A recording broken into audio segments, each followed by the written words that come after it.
और आपका एग्ज़ाम होने वाला है। ये वीडियो जो है ये इंग्लिश के रिलेटेड है, आपके इंग्लिश सब्जेक्ट के रिलेटेड है। अगर आपने इंग्लिश अभी तक नहीं पढ़ा है या अगर आपने पढ़ा भी है तो आप कैसे उसको अच्छे मार्क्स ला सकते हैं। या आपको बता दूं कि इंग्लिश सब्जेक्ट जो है इसमें 100 मार्क्स होते हैं जैसे आप सबको पता है, लेकिन इंटरनल असेसमेंट जो है वो 20 मार्क्स है। तो ऑलरेडी जो 20 मार्क्स है वो आपके हायर सेकेंडरी में जो आपके टीचर होंगे उन्होंने आपको दिए होंगे। 20 में से आप जितने डिजर्व करते हो उतने आपको मिले होंगे। अब जो रेस्ट ऑफ द 80 मार्क्स है इसमें ये आपका पेपर आएगा। 80 मार्क्स में से 30 मार्क जो है वो बुक्स में से क्वेश्चंस पूछे जाएंगे। जो बुक में से क्वेश्चंस है उसमें से 30 मार्क्स बुक्स में से आएंगे। अगर 11th है तो हॉर्नबिल और स्नैपशॉट में 15 और 15 मार्क्स आएंगे और 30 मार्क्स बुक में आएंगे। याद रखिएगा बुक पे अपना टाइम ज़्यादा स्पेंड नहीं कीजिएगा। क्यों नहीं कीजिएगा? क्वेश्चन ज़्यादा याद नहीं कीजिएगा। क्यों? वाई? बिकॉज 30 मार्क्स है दोनों बुक्स में और क्वेश्चंस बहुत है। ठीक है, समरीज अगर आप पढ़ेंगे अच्छे से, चैप्टर को ध्यान में रखेंगे तो जो भी वहां पे क्वेश्चन आएगा उसके हिसाब से उसका आंसर दीजिए। Rather than memorising them, rather than learning those questions. आप क्यों याद करेंगे, आप क्यों लर्न करेंगे उन क्वेश्चंस को बार बार, जबकि सिर्फ 30 मार्क्स ही है बुक्स में।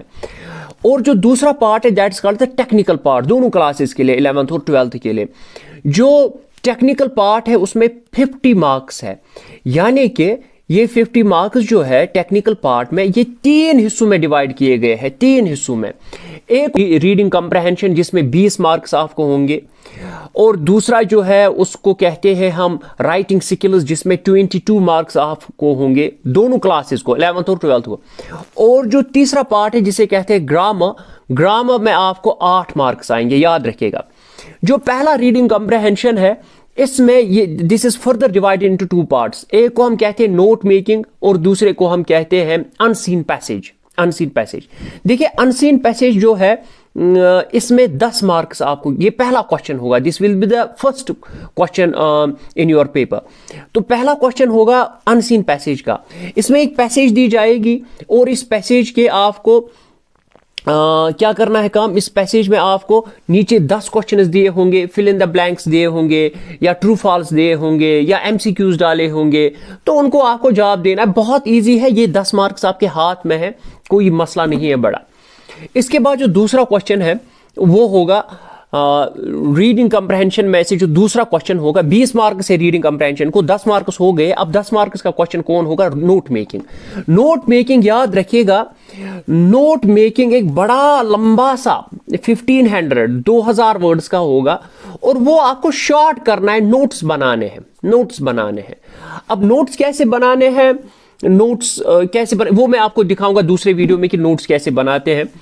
तो नोट मेकिंग में आपको 10 मार्क्स होंगे नोट मेकिंग करनी। लेकिन याद रखिएगा नोट मेकिंग जो क्वेश्चन है जिसमें 10 मार्क्स है इसमें 2 चीजें करनी है। एक तो नोट मेकिंग करनी है और समराइजिंग करनी है। नोट मेकिंग में 5 मार्क्स है और समराइजिंग में 5 मार्क्स है। हो गए ये 20 मार्क्स। इनको साइड में छोड़ो, ये हाथ में है ये 20 marks, not a big deal. ये कोई 15 मिनट में आप क्लियर करोगे नोट मेकिंग को, 5 मिनट में क्लियर करोगे आप अनसीन पैसेज को, 20 मिनट में आपको 20 मार्क्स हासिल हो जाएंगे, कोई बड़ा मसला नहीं। दूसरा जो पार्ट है उसे कहते हैं राइटिंग स्किल्स जिसमें 22 मार्क्स है। इसमें आपको 4 टाइप्स के क्वेश्चंस आएंगे। एक तो आएगा आपको या एडवर्टीजमेंट आएगा और एडवर्टीजमेंट के साथ या पोस्टर या नोट्स राइटिंग। 11th के लिए मैं बोल रहा हूं, एडवर्टीजमेंट, पोस्टर या नोट्स, इन तीनों में से 2 आएंगे, 2 में से 1 करना है। एडवर्टीजमेंट बहुत इजी है, आपकी बाइक है, आपको उसको सेल करना है, फॉर सेल लिखना है, या आपका एक मकान है वो आपको सेल करना है, फॉर सेल लिखना है, या अगर आप एक जॉब दे रहे हैं तो आपको लिखना है सिचुएशन वैकेंट, या अगर आपको एक जॉब चाहिए तो आपको लिखना है सिचुएशन वांटेड। तो इस तरीके से आपको एक एडवर्टीजमेंट बनाना है। फिर मेरे पास ये क्वालिफिकेशन है, मुझे मेहरबानी करके जॉब दे दीजिए। तो ये हो गया एक, ये एडवर्टीजमेंट। इसके बाद एडवर्टीजमेंट के बाद एक और क्वेश्चन आएगा आपको, ईमेल राइटिंग एक और क्वेश्चन होगा, बहुत सबसे ज्यादा आसान।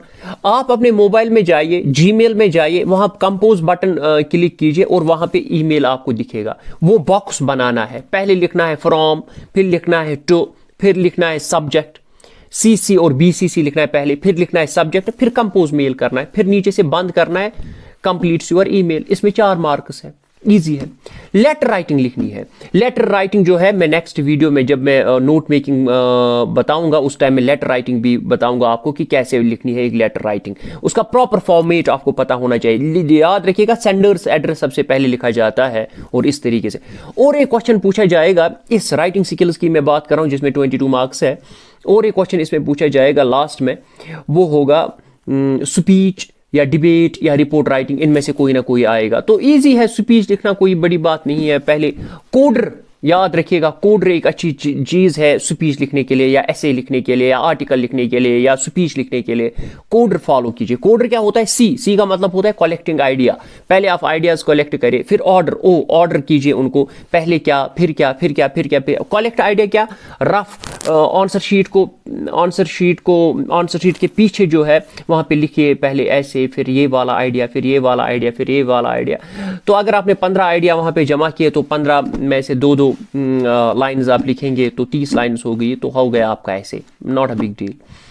ये हो गई ये बात, ये हुई राइटिंग स्किल्स। तो हो गए 20 मार्क्स रीडिंग कंप्रहेंशन के और 22 मार्क जो इस ऐसे राइटिंग में जो है 8 मार्क्स है, तो टोटल में हो गए ये 44 मार्क्स। और आपको 8 मार्क्स है वो है ग्रामर के। जो ग्रामर में है आपको आर्टिकल्स आएंगे, इसी तरीके से आपको प्रपोजिशंस आएंगे, इसी तरीके से आपको कंजक्शंस आएंगे, इसी तरीके से आपको टेंसेस आएंगे, पंक्चुएशन आएगी। 11th की बात मैं कर रहा हूँ। तो ये सारी चीज़ें आपको पूछी जाएंगी। इसके अलावा जो है एक्टिव पैसिव पूछा जाएगा 12th को, और ये सारी चीज़ें पूछी जाएगी। ज़्यादा फोकस, मेरे कहने का मतलब ये है कि ज़्यादा फोकस कीजिए आप अपने टेक्निकल पार्ट पे, अपने ग्रामर पे, अपने राइटिंग स्किल्स पे, अपने रीडिंग कंप्रहेंशन पे, और बुक की तरफ ज़्यादा ध्यान देने की जरूरत नहीं। मैं नहीं कह रहा हूँ कि बुक नहीं पढ़िए, आप बुक पढ़िए, आप उसकी समरीज पढ़िए, आप अच्छे से पढ़िए उनको, फिर आंसर उसी हिसाब से कीजिए।